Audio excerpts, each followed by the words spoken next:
So over here in Jotboard, if I were to actually go ahead and let's say, for example, take a text tool and then type in something like welcome to 222, I don't have a way to actually bold this font. I don't have any option right here, even if I were to go ahead and change the size.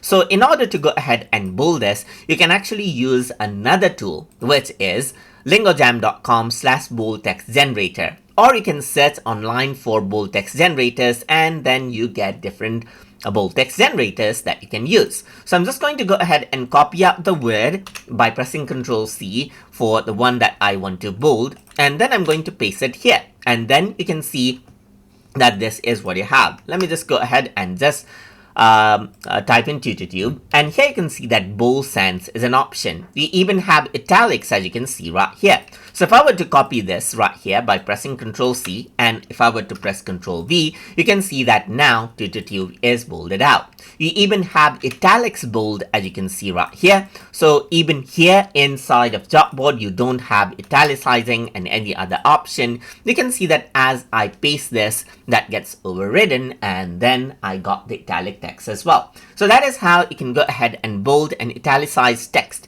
inside of Jotboard. So I hope you guys learned something as always. And as always, please like, comment, share, and subscribe.